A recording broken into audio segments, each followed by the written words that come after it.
You are listening to Revolution Talk Radio. Welcome to the revolution. Hello everyone, and welcome to another episode of Revolution Talk Radio. I am horror author James Hershey Jr. and I have with me today old boy James Ash. Eric got called in. He does hospice work, and he got called in for a case tonight, so he won't be with us. And I figured that gives us a perfect opportunity to do a show that me and old boy have been talking about doing for quite a while, and it's just never worked out that we were able to do it. Today's show we're going to do on the Nephilim. And I know a lot of you out there listening might be thinking, James, what in the blue hell is a Nephilim? Well, the Nephilim, it comes from the Bible. What the Nephilim were a race of giants that are mentioned a couple times in the Bible. There's a bunch of different ideas of where they came from.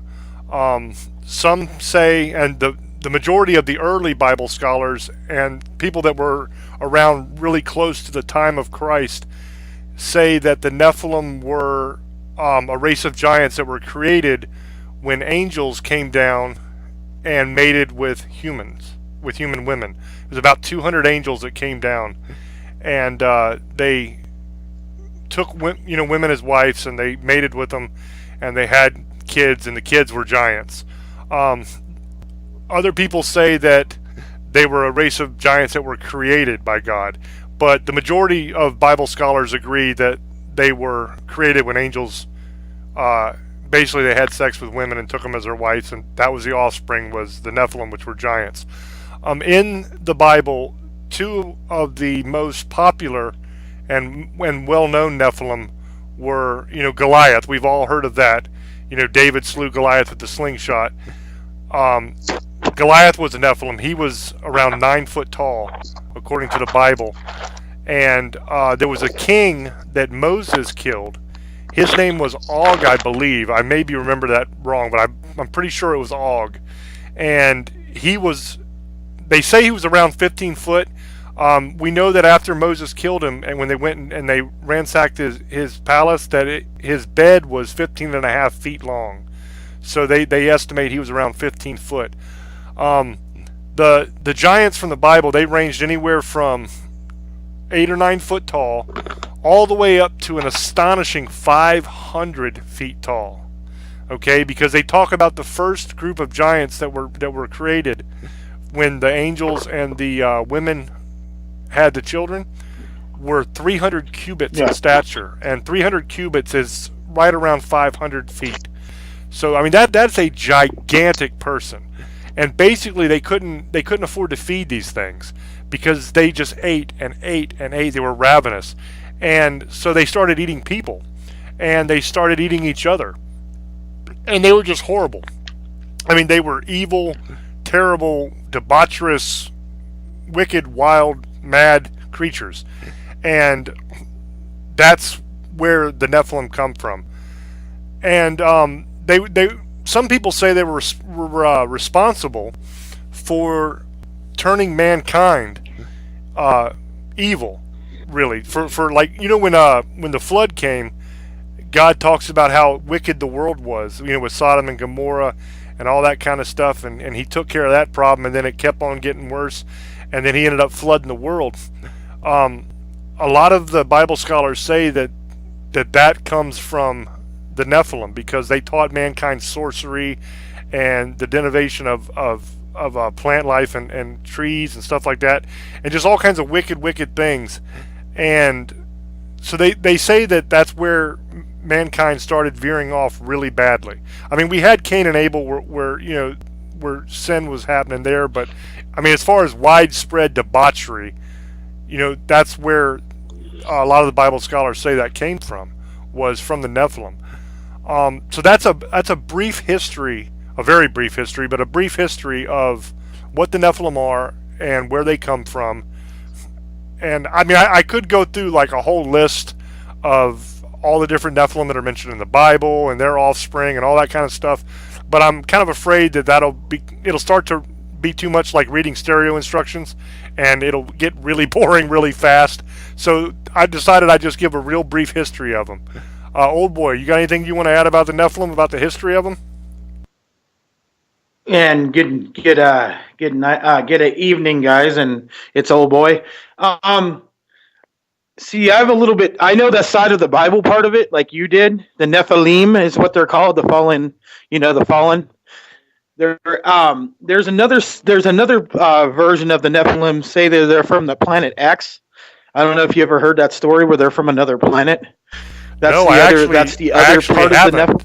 I actually haven't, and I would love to hear this. So I'm going to shut up, and I'm going to let you just give all this out, because I love history and stuff like that. And this is one I actually don't know. So the floor is yours, brother. Go on.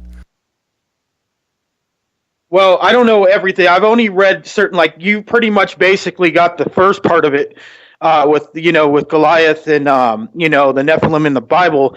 Supposedly there also could come from a planet. I think I forget the name. This is where I wasn't ready. I look it up next time. And it's called some people call it Planet X, and I think it has another name. It starts with an N. But they're saying they came from another planet, and they were basically the ancient ones. That's what you ever see in the Bible or in Sumerian texts. They talk about them too. The Nephilim, they're the fallen. From the fallen, that's what it means, because they also said they're fallen from either heaven or they came from that planet. Well, they ended up getting defeated, and like in the Bible that God destroyed. It matters what story you believe. God destroyed them, or they got destroyed by somebody else, and that gets into the whole alien factor, and I don't want to go there. So the Nephilim's always really, really baffled me, and I've always liked the story about them, because you were saying, Goliath was actually half Nephilim. He was also half human. He came from I think he was wedded from a human mother. His dad was a Nephilim. And so, you're the story you were just talking about, that's weird. The bed was 15 and a half or 16 feet. He was about almost 14 to 15 feet. I know you're talking Arg, I don't know how to say his name. That's another thing, we're not like polished on there, but I've heard that story you said. My friend would tell me about it. He's a Jewish guy. He's really into the Nephilim, and we've always talked about them, and there was always different stories I've heard that one. I've heard that they were really, the Nephilim are really the giants, and they talk about the behemoth and the giants, in the Leviathan. That's a whole nother story. But the Nephilim also get into the story with the Sumerians. Before I was old boy, I was a different person a long time ago, and I believed in a lot of different things. So I read some Sumerian texts, and the ancient ones are pretty much, I think, right on the lines of the Nephilim. Just like, they talk about the jinn in the Bible, or, the genies. That's not really what they are, but I think that's who they were. That's my opinion. I don't know if it's real or fact, but you are right. Some of them were 500 feet. Some of them were 50 feet. Some of them but the average was about 10 to 15 feet. And so they were really, really big. And they also, like Goliath had 6 fingers on each hand. And some of them were mutated. And some of them were, that's why they were abominations, because supposedly they were half angel, because of, the angels fell in love with the woman of man and had offspring, and God got pissed off, and that's when he did what he did with Moses and, with Babylon. So, it's always been a really crazy story. I've always liked it. They made a movie a long time ago. Had Cuban Gooding Jr. in it, and it was about the Nephilim. And my personal opinion, it was really bad. It was like I don't know why he did it. I guess he needed money or something, but it was really, really bad. But it was about the Nephilim. And it's either they're alien or they're not of this world, and that's what my friend's more into this. He's into the Nephilim, and that's how you could say it. He told me it means fallen, because they fell from heaven or they fell from the sky, and they're supposed to come back and lure in the alien version and come back, and they're going to be what ends the world. They're the Antichrist. They're the ones who basically, like you were saying, they brought a lot of evil to the world. Well, they're supposed to come back at the end times. Supposed to be the ones who come help. Supposedly, they either destroy the world or they help the Antichrist. So, because it says a lot of things about that. It's a very unique story because there's people have been found, bones, and they hide it from us. They found skeletons over hundreds of feet tall. And they have I don't know, you got to look at, I forget how they say the giant's name. They actually have a YouTube video of I think it's the alkaline giant. It's in China. They show footage of a giant about 15 to 20, because, the people back then were small. People don't get it. They're about 4 or 5 feet tall. That was what our average was. So, yeah. So, yeah, that's actually what I was going to get into next. Is you have a lot of these skeletons that have been found throughout history and documented, and the average of what they're finding is around 15 feet in height is what these giants were. Yeah. But they found some much, much larger.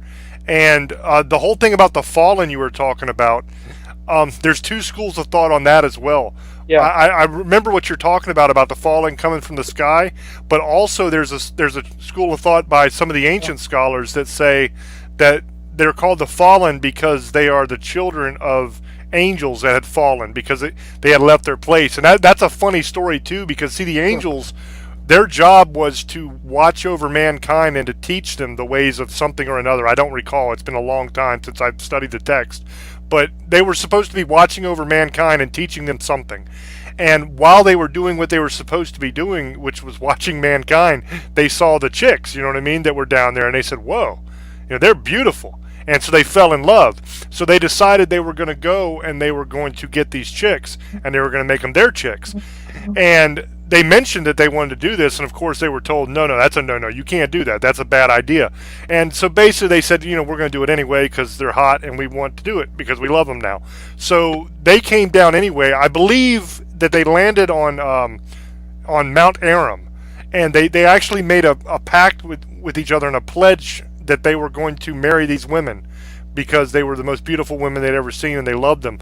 And They did. They married the women, and that's what created that first batch of giants that were around 500 foot tall each. And that King Og I was talking about, that's where we get the term ogre from. Is the King Og? That's the root of the word ogre, because I think it's Greek maybe or one of those old ancient languages that Og is actually ogre in that language, and that's where we get that word ogre from. Which is, as everybody knows what the heck an ogre is. It's like a giant that's, all messed up and mean. So yeah, that's a couple things there. But the fallen comes from both. There's two schools of thought, like I said on that. It's either because they're the children of the fallen angels and I'm not talking about the fallen angels that rebelled with Lucifer in the beginning. I'm talking about a group of angels that fell in love with women. And then the other school of thought is what Old Boy was talking about that they were fallen from the sky. So that's pretty interesting that you brought that up as well. Yeah. Are you still there, buddy? Yeah, I'm there. I think we're getting that lag again, guys. I hate that lag. Are we getting... Yeah, we're getting that lag. Sorry, guys. Yeah, we've been having issues with the lag. So... But what we were talking about is they found multiple cases where they found actual bones on archaeological digs that were in excess of 15 feet in length. And so that's actual physical proof that proves that these things existed. And then, of course, you have the Bible, which talks about them extensively. Well, not extensively, but a bit. And then you also have Egyptian texts that talk about giants. You have Sumerian texts that talk about giants. And even a lot of the old Greek histories talk about giants. And they call them titans there, and they call them titans in Rome. But, so, it's something that is documented in many of the histories of many of the great civilizations in the world, that these things actually did exist. And I always think it's funny, like if we were to come out and say giants once once walked the earth, and that remnants of their DNA still exist in our genetic code today, and that's why you have people that are born that are humongous, way bigger than us, is because there's still some of that Nephilim DNA that runs in our genetic code, and every once in a while you have somebody born that's huge like that. Now granted, they're not born at 500 feet, but we've got guys, many guys that are born over 7 foot tall, some even taller, around 8 foot tall, in that range. I mean, you got the well-known ones. You got like what that Mao Lane guy or whatever who plays. You got the Big Show. You've got Shaq. You've got all kinds of people that are humongous, and I believe that is because that DNA that came from the giants is still running through our DNA because we interbreeded. You know what I mean? So you have that still in existence today. But if you were to go out and say that, people would say you're nuts. They'd say you're crazy. You're a wacko. You're nuts.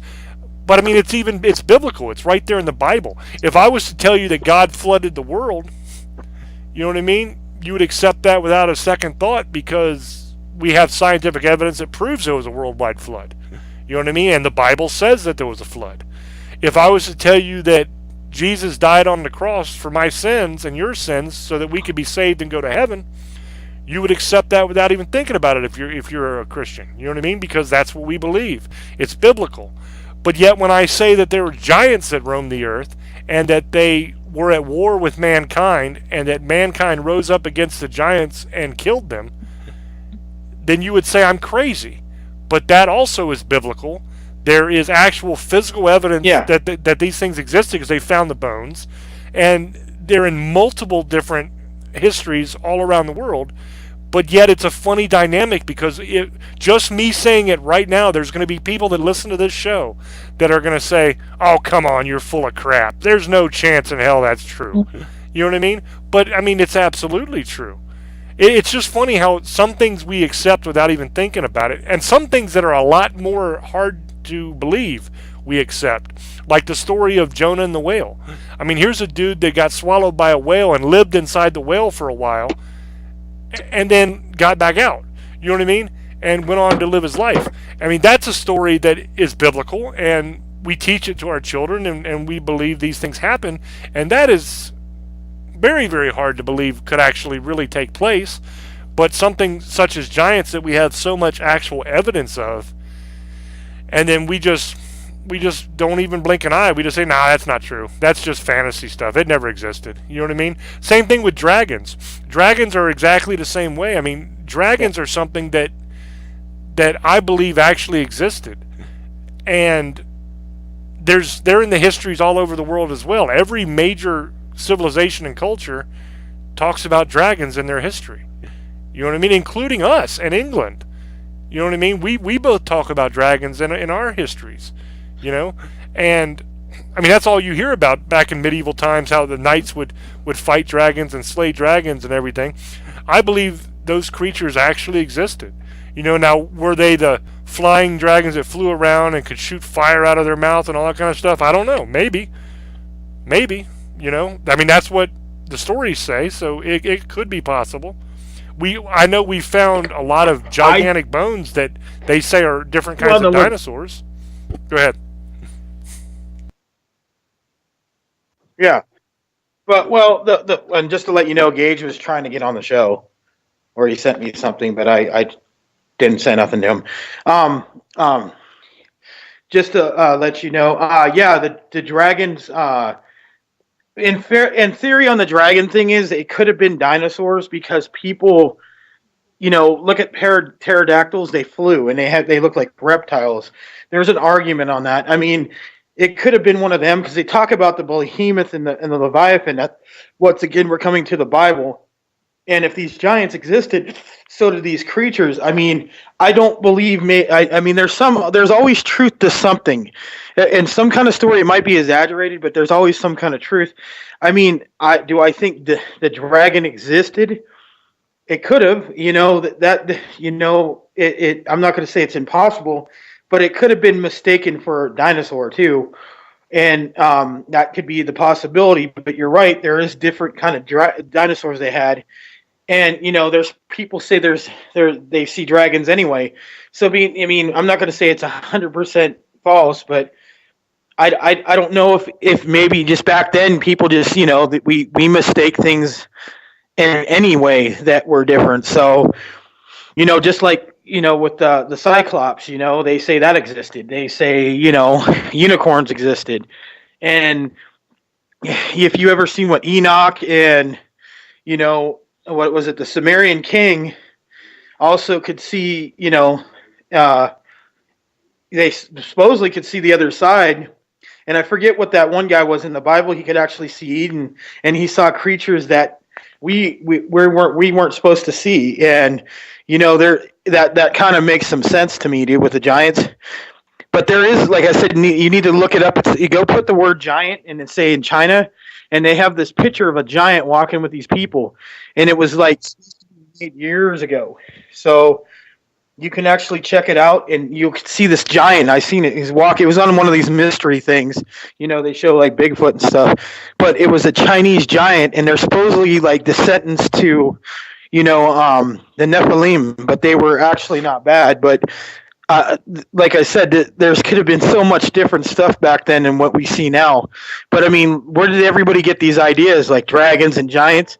And, like all these monsters and stuff like that, it didn't just happen. They didn't just think about it. They had to have some kind of reality to get this all written down. And, there was something around then. There had to be. It's impossible. I don't know if you kind of get what I mean. I mean, it would be impossible for them to just get this out of thin air. You could see like Indians and ancient people used to write stuff on the walls, and it would be giant creatures. And I don't think they just made that up. I think there was stuff there. And the idea that these civilizations... Are you still there? ...were hundreds of, and sometimes thousands of miles apart. And it wasn't like it is now where you could just hop on a plane and fly over. You know what I mean? I mean, to get across the world back then would take a very long journey on a boat. I mean, months and months and months of traveling, on a boat across oceans. And it just, before the Vikings, according to recorded history, before the Vikings, it really wasn't done much. So the idea that these guys would ever interact in a meaningful way, I mean, they probably didn't. So you have the same exact legends going on in multiple different cultures at the same time and throughout time about the same creatures. So that really, to me, that tells me that these things existed, or something existed that made them think it was that. You know what I mean? To me, that makes perfect sense, because there's no way these guys were communicating with each other, at least not on a grand scale, not enough to influence their mythologies. Yeah. So what you would have to have is you'd have to have, multiple separate cultures coming up with an imaginary creature that nobody had ever seen or heard of at the same times, and then saying they're real. You know what I mean? I mean, that's just not going to happen. I mean, when you're talking something like a dragon, I mean, that's something that's very specific. They're talking about a flying reptile that flies around and shoots fire out of its mouth and eats people, and it's just this terrible thing. I mean, that's not something that you would normally see, especially because these people, they didn't know about dinosaurs. You know what I mean? Because they weren't digging up dinosaur bones back then and stuff and studying them. They didn't have paleontologists to tell them this is what a T-Rex is, this is what a pterodactyl is, this is what a stegosaurus is. They didn't have that back then. So they literally had to come up with this idea that would resemble a giant dinosaur, when there's nothing on the earth that resembled that at the time, if dragons didn't really exist. Okay, the closest things we have now are like monitor lizards and alligators and stuff like that, but they're nowhere near what you would never mistake that for a dragon. You know what I mean? There's nothing living on earth that we know about that you would look at and say, shit, is that a dragon, or is that just something else? No, I mean, there's nothing that exists like that. So there, at that time period, there had to have been some kind of creature that these people called a dragon. Okay? Now, like I said, whether it was, this creature that flew around and shot fire and was magical and could do all these amazing things, or whether it was just a flesh and blood creature, I don't know, because I wasn't there, but most likely it was just a biological creature. But now, it might have been able to shoot fire. You don't know that for sure. Who knows? I mean, nature has come up with a lot of very weird things. There's a lot of creatures that are poisonous. There's a lot of creatures in the oceans that can light up fluorescently. You know what I mean? With the fluorescent light. I mean, you have a shrimp in the ocean that shoots a jet of water at supersonic speeds and paralyzes anything it hits so that it can feed and protect itself. I mean, you have some very weird superpowered kind of creatures on the earth that either God or nature has created. So the idea that you could have a reptile flying around is not an unheard of idea, because we know they existed. We know that we had pterodactyls and other flying dinosaurs, and we have birds that fly around. So the idea, we even have flying fish, flying squirrels, which are really more gliders, but still, most birds are really only gliders. But we know we have creatures that can fly. So that's not unheard of, even to have a flying reptile that's existed before. We know it has, so that's not unheard of. So the only thing that's really unheard of here is the fact that it can shoot fire. You know what I mean? And we don't know what could have caused that. I mean, if you think about it, a lot of the gases that are inside the human body are flammable. All that's required is a spark. So it could be the same thing with dragons. They could have produced gases in their stomachs and their intestines just like we do, which were flammable, and they just could have had something that would create a spark. You know what I mean? Maybe they swallowed boulders and they kept it in their gullet like chickens do, and turkeys do, and maybe they rubbed those together by vibrating their throat, and it created a spark, and they could belch up these gases at the same time, and boom, you got a flame. You know what I mean? It's possible. So, I mean, the idea that it's a far-fetched fantasy thing, to me, is just silly, because there's so many aspects of it that line up that say that this very well could have been true. You just have to be willing to accept the idea that things that you don't know or now could have happened then. And, I mean, that should be an easy thing to accept, because we accept that dinosaurs existed. You know what I mean? Because we've never seen a dinosaur. I mean, I've never seen a Tyrannosaurus Rex, but I accept that they existed. You know what I mean? I have seen the bones. Yeah, exactly. I've seen the bones, though. They have bones of those things. So I'm not saying there wasn't a such creature. I'm just saying that the problem I have with that is there's no such thing right now that can breathe fire. And that's the problem. I mean, we have big giant lizards, trust me, because we don't know everything that's out there. They're already saying there's giant snakes are 30 feet, 40 feet long, and they already proven that, just like the giant squid didn't exist, and they proved that it exists. But there, a lot of scientists already thought there probably was something like that in the ocean. Now, a flying dragon, I didn't say that it didn't exist, because dinosaurs could fly. That's a proven fact.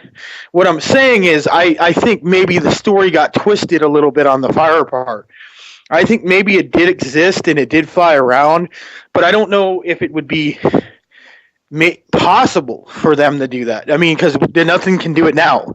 I mean, I know there is certain reptiles that could spit stuff. Now, that is true. They could spit blood, or they could spit poison, like a snake. Now, that might be what it really is. Maybe it spit some kind of thing where, I don't know, maybe it was flammable. I don't know. It would be hard to say it didn't exist, but because we don't have anything, not even any kind of ancestor or any kind of, even with the dinosaurs, they couldn't prove it. So like I said, I don't doubt there isn't something that flew around. Don't get me wrong. I totally agree. I mean, there's even pictures of something flying around now. Why wouldn't we? If there's something that I'm not, and trust me, I believe in dinosaurs, and I believed in Bigfoot, and I believe in if a dragon existed, where the hell would it? Why? We could almost see everything. I mean, with satellite and everything, and there's stuff that's come out that they show them flying around. But it's always hard to say that that's real, because you know how people can doctor things, and they've already proven a lot of people do that. So, like I said, I would love to see if they existed. But like I said, the Chinese, they say they existed, and they were different though than what they say they are here. And maybe there was different breeds of them. Now, the only thing is, like you were saying, maybe it had something that had triggered it to make it flame or something. I don't know. That you're right. I don't know how that would work, because if you think about it, it'd be very hard for something to breathe fire.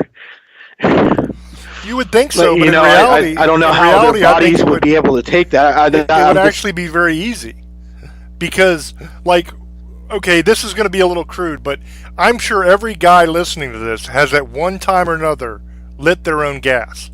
Okay, you hold up a lighter and you fart, and it goes poof. Yeah. It's a big flame.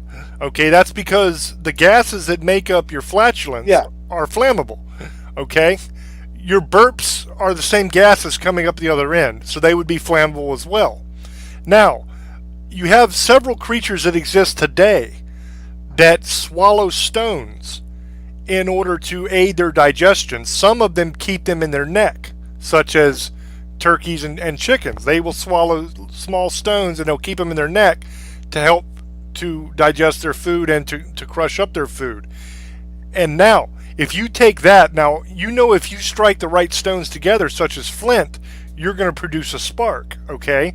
So if you are a large lizard with a belly full of gas that has to release that gas, okay, then if you belch up flammable gas, it could be just the act of belching up the flammable gas.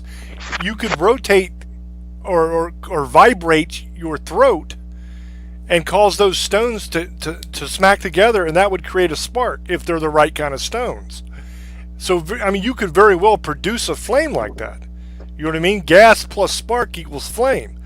So I'm not saying that's how it worked. I'm not even saying that dragons could actually breathe fire. It might just be something people made up because there's scary-ass creatures flying around eating people. So you know how it is when you tell a story about something, you tend to exaggerate it a little bit. So, I mean, it could very well be that as well. But if they could actually breathe fire, what I'm saying is that might be the way that it was done, was they could have swallowed stones. I mean, and flint isn't the only stone. Quartz will do the exact same thing. I mean, quartz, if you strike quartz together, it'll produce a hell of a nice spark. You know, there's several stones that'll do that, multiple stones. So it could very well be that they swallowed, stones and boulders in order to help their digestion, and maybe the act of belching up that stuff caused them to vibrate and collide and create sparks, or maybe they could physically cause them to vibrate in their throat by contracting a muscle or something to create sparks. And when you had a spark that was created when the gas was coming up, it could very well produce a flame, and the flame will travel the length of the gas quickly. You know what I mean? So if you're expelling gas out, it could almost be like a flamethrower. Yeah. Because that's all a flamethrower does, is it shoots fuel. Now, granted, it's not gas; it's more liquid fuel, but it shoots fuel into a spark, a flame, and it makes a long line of fire. You know what I mean? It could very well be the exact same thing that dragons did. You know what I mean? Or, like I said, it could just be a completely and totally made up thing that somebody, it mainly comes from the English, the idea of fire-breathing dragons. And in that instance, you're talking about knights that are fighting dragons and armies that are fighting dragons. And when you're fighting something like that, you're telling a heroic tale of how brave you are and how you saved the day by killing this creature. You tend to exaggerate those tales a little bit. So I could very well see them saying, and it breathed fire, and it did this and this and this, and maybe that wasn't even true. Maybe it was just a big lizard and you snuck up on it and you killed it. You know what I mean? And it wasn't even bothering you. That could very well be the case too. Who knows? But, I mean, there's a case to be made for either option is what I'm saying. But I think it could be possible. Yeah. It's not impossible. I didn't say that. I just don't think it's feasible. But like I said, you never know. They didn't think certain things existed before, and that's like I said. I think that they exist now. I think it'd be almost. I wouldn't say it totally impossible. Nothing's impossible. Just because you don't see something doesn't mean it doesn't exist. But I just think we would have seen something by now. You know what I mean? With so much technology we have, we would have seen something flying around. And people are, I don't believe somebody's camera that they don't hold steady. It's kind of that you can always argue that. You could always doctor videos. Now with like Bigfoot and the Patterson videos, that was in 1967. They didn't really have the technology, and even though that one guy said that he was the one in the suit, even though that they said he lied about that, and they proved he lied because they already done documents that thing was 7 feet 7'7", 7'6", and the way it turned its body, you can't do that as a human. So I mean, and I believe that video. I believe the Patterson video. Now the Loch Ness Monster, I don't know if you've seen lately that somewhere in Alaska, they have a thing of something floating around. It's about 30 feet long, and they got it on video. I mean, the government's the one that showed this one. It was them. So I mean, I don't say there isn't. It's not impossible. There's so many stories like the Mongolian death worm. I don't know if you ever heard of that. That's supposed to come from the ground and electrocute you, and it supposedly has some kind of electricity off its body. So I mean, it's not impossible. People believe that thing's 7-8 feet long, and when it hits you, it electrocutes you, and it can kill you. So I've heard stories of this. I don't doubt it. It would be amazing if they really did exist. It would be awesome. I would love them. I've always really had a thing for dragons anyway. I think they're a very magical creature, and you never know. Magic does exist. It's even in the Bible. It talks about it. I mean, the Ark of the Covenant. We don't know what that was. If you read the story about the Ark, that's another story we could talk about next time. Is the Ark of the Covenant? And what I'm saying is, look at when Moses went to confront the king of Egypt. He made a snake, and then they made a snake, and that snake ate all those snakes, the 2 or 3 snakes, whatever, because it's more powerful. But it proves a point that could be something magical, or it could be what we think is magic. You don't know what it really is. It could be, something else. But that's where they got all that magic, like Merlin and all that. I mean, if you think about it, it could have been anything. It could have been just something. That's what their name was, but it might have been something else. It could have been a, out of this world power, So I don't know for sure. I'm just saying there's so many different stories you hear. So you're probably right. There is a chance it could have been existed. I'm not going to say it's 100% wrong. And I honestly believe that they did exist and they were creatures. So, and I also am 99.99999% sure that they are extinct at this point. And the reason I say that is because something like a Bigfoot I can believe exists and could stay hidden because it's a primate, so it has a larger brain and the ability to reason, so it's going to be able to stay hidden.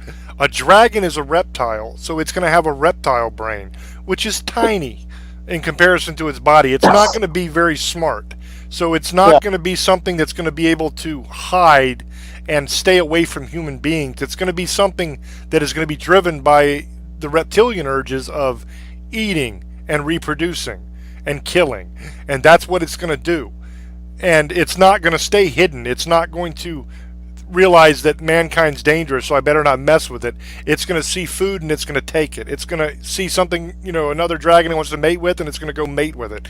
It's going to see something it wants to destroy, and it's going to destroy it. That's the way reptiles are. They're not intelligent creatures. So if they existed now, there would be no hiding them. I mean, we would know for sure.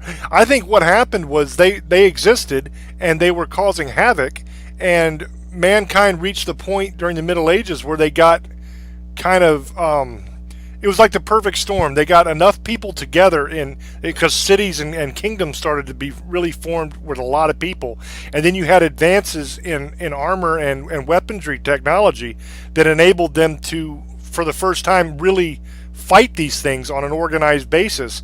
And much like they did with the giants long before that, mankind just decided enough is enough with these bastards. Let's kill them off. And that's exactly what they did. They hunted down these things and they destroyed them and just made them extinct.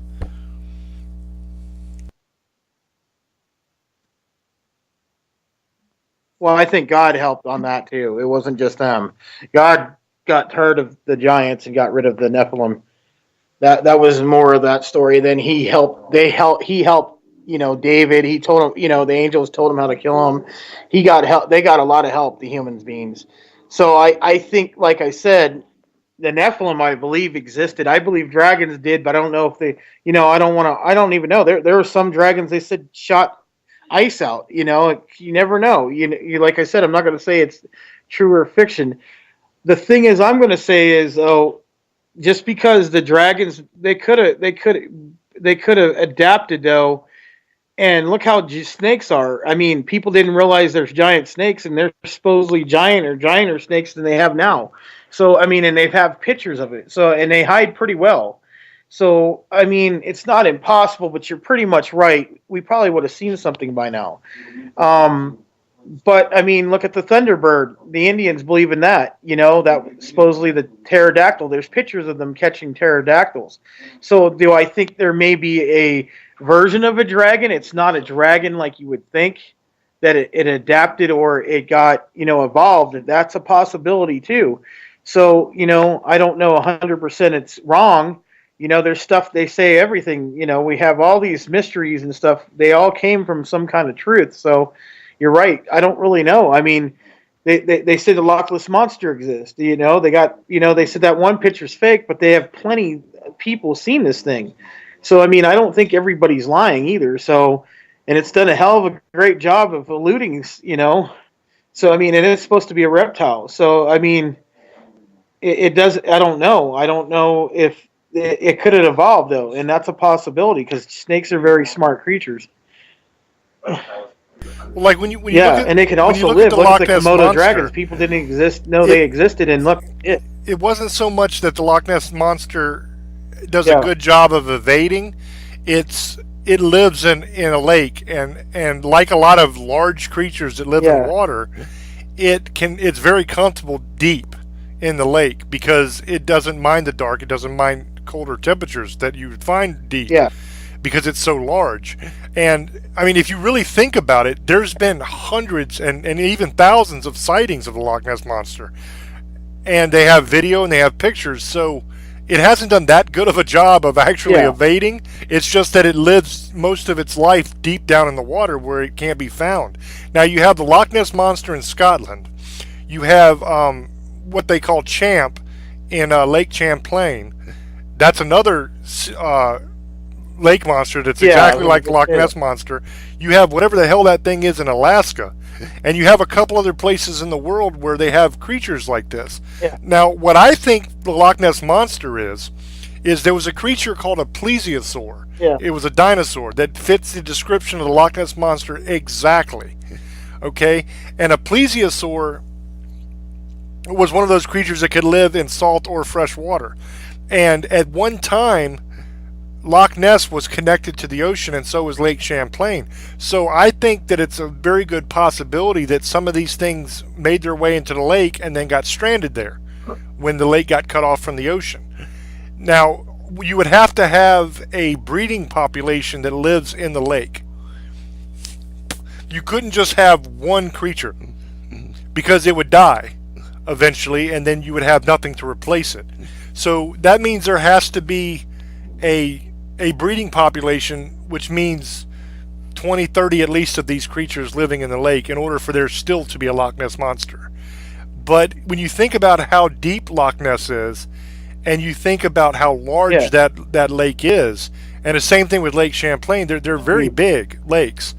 It's possible that if these things live deep in the water, that they could very well live there, and we wouldn't know until they surfaced. You know what I mean? And I doubt very seriously that people are seeing the exact same creature every time they see the Loch Ness monster. Most likely, if there's 20 or 30 of these things living in the lake, they're seeing multiple different creatures. You know what I mean? Only when they come up. And if they breathe underwater, they don't barely ever have to come up. I don't think they're air-breathing creatures. I'm not sure whether a plesiosaur breathe air or water, or like breathe through gills like a fish. I don't know for sure, but it fits the description perfectly, and I think that's what that is. Now with Bigfoot, I think Bigfoot is most likely Gigantopithecus. Now Gigantopithecus was an offshoot of humans, basically. Back in prehistoric times, I'm talking way back, you had multiple different species of human beings. You had us, the Homo sapiens, you had Cro-Magnon man, you had the Neanderthals, you had the Gigantopithecus, you even had a species of what very closely resembled hobbits, what we would call hobbits today. They were very tiny little people, and they actually found bones of the hobbits, which ranged anywhere from 1.5 2 foot, all the way up to 3.5 feet tall. There was an island they found a bunch of the bones of these people on that were adults that were that size. So we know that back then there was even a species of hobbits, and all these different kinds of people were trying to survive, and a lot of them existed at the same time as each other and interbred with each other. They think that's what ended up happening to the Neanderthals. They think that the reason they aren't Neanderthals anymore is because they bred with us, and we just kind of absorbed them into our population. You know what I mean? Which I tend to believe, because I know some people that look a lot like Neanderthals looked. You know what I mean? They're shorter, but they're wider. Much stockier, bigger people, and they have that sloped forehead. You know what I mean? You can tell when you look at them, you're like, you're not exactly normal. There's something weird about you, And so I think that's what Bigfoot is. It's a Gigantopithecus, because that was a version of mankind which was usually around 8 or 9 foot tall, and was very large, very, very thick and wide, and it was covered completely in hair. You know what I mean? I mean, it's perfect, exact match for the description and the pictures that we have of Bigfoot. Everything matches up perfectly. And I think that's most likely what Bigfoot is. So see, most of these cryptic animals that people say don't exist, there is evidence of these things in the fossil record, just under different names. So if we really examine the fossil record and we examine history, we will find that a lot of these creatures that we say don't exist today, there is record of these creatures existing. You know what I mean? You just have to do the research. Yeah. Yeah, and like you were saying, the Bigfoot's one thing, but look at, they even see it in Yeti. They see the what do they call the thing in Russia, and then there's the skunk ape, and then there's the Bigfoots in Texas. But the Yeti, they found bones of that, and they took fragments of that hand, and they said it wasn't human. So I don't know what you want to. And there's also the yacht. I don't know how to say it. It's not the Yeti. The yum. It's in China. It's supposedly like smaller. It's supposed to be like a small version of the Yeti. It's like 5 or 6 feet.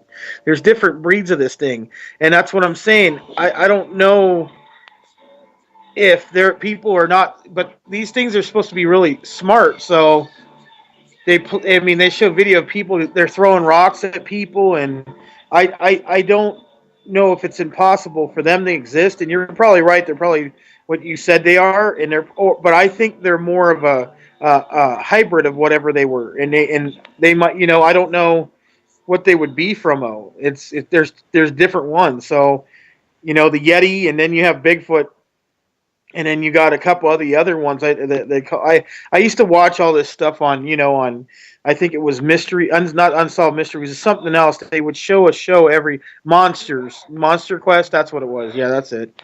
I used to watch that all the time, so I'd see all these stories.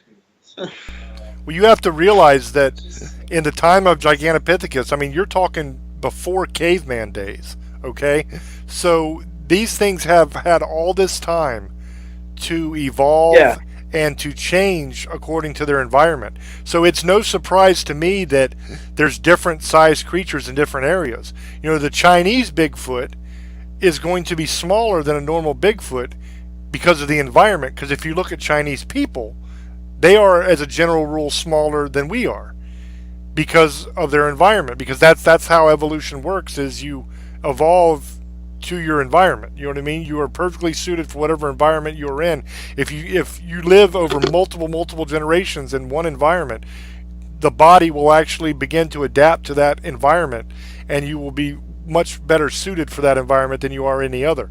And that's why we have different races of people. That's why we are all, different colors and different styles and all that kind of stuff, is because we've lived in different places for extended periods of time.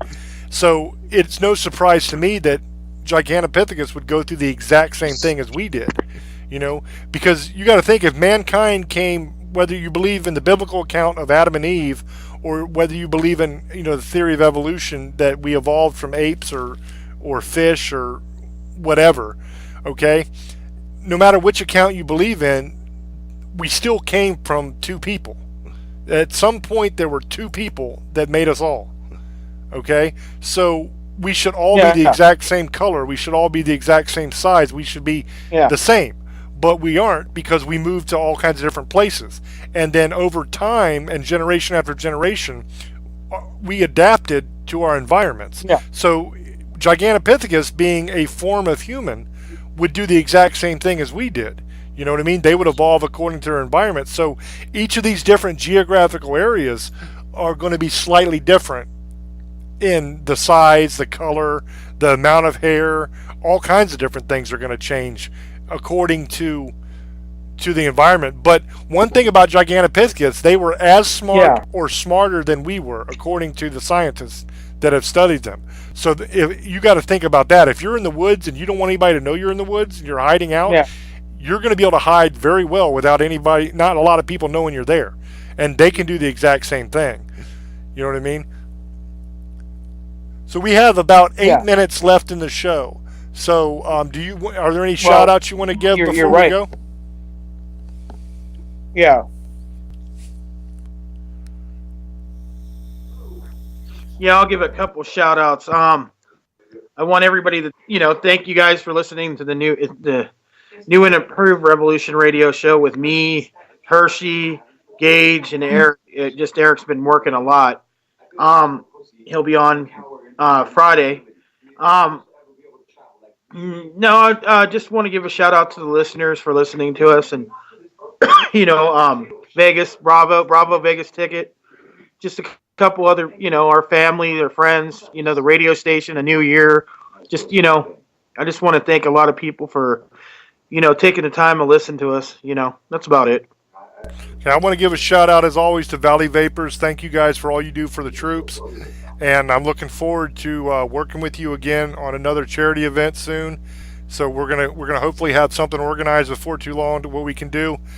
They've done a lot of really awesome stuff for Carry the Fallen, which is a charity that helps out our vets that have catastrophic injuries and post-traumatic stress and all those kind of things.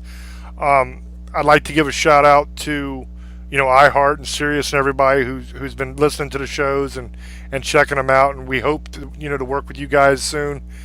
And just a shout out to all the listeners that tune into the shows, whether you listen live, or whether you're one of the millions that listen on the playbacks, or the few that are starting to watch the YouTube videos. Thank you guys, for everything. And I want to try to give a plug to the YouTube channel, because we started putting these radio shows that we do on the YouTube channel. I make up videos for them and put them on the YouTube channel, so that people, if they want to catch the show, there's another source for them to go watch it. And so we're going to start trying to build that as well. Just type into the search James Hershey Jr. That's me. It's my YouTube channel. It's a picture of me in my blue flannel. And check out, you can see all the shows. Every show we do, I make a video for, and I put on my YouTube channel. So you can, it's an easier way to find the show you're looking for, really. Because if you're doing the playback on Mixler, it's kind of difficult. You got to go through a list of shows and figure out which date it was on and all that kind of stuff. But on the YouTube channel, I title all of them so you can see exactly what the show's about, and so you can find the ones you want to listen to. So definitely check that out. And I'd like to encourage everybody to check out my novels. You can get them on Amazon. You can get them at booksamillion.com, walmart.com, Barnes & Noble, all those places. I wrote the Legion series. It's I Am Legion, The Surrogate of Souls, The Rise of the Revenant, and then I have a novel called Call of the Wind Spirits. And I'm currently working on my 5th novel, and that'll be out, sometime this year. So I'll give you guys more updates on that when they come out. Thanks to all my readers, and once again, thanks to everybody who listens. And we love you guys, and stay tuned because we're going to have tomorrow night, I'm going to have an episode of the Writer's Block coming on the channel, and we're going to be doing a survival episode that's going to teach you how to survive if you get lost in the wilderness so that you can get home to your family. I know a lot about survival. I've done a lot of survival. I've taught survival, so that should be a very cool show. And Eric is supposed to be on as well, and Eric is a former SEAL, so he's been through survival training and everything as well. So that should be a really interesting, really informative, good show. On Friday night, we're going to have another episode of the Revolution Talk radio show. And what we're hoping to talk about on Friday night is life after death. We're going to talk heaven. We're going to talk hell.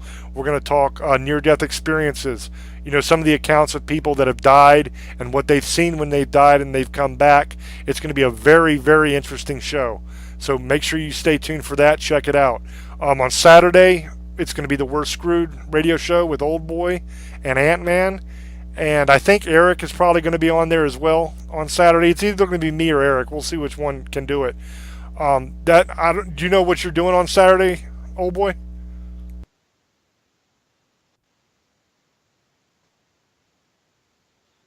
You know what? I'm probably going to go over some things that happened. We'll probably talk about how the last couple weeks are. How what we did for the week, because we always get into that. Probably talk a little bit about sports, but it's only we're going, and just to let everybody know, we're all going back to 3 hours again next week.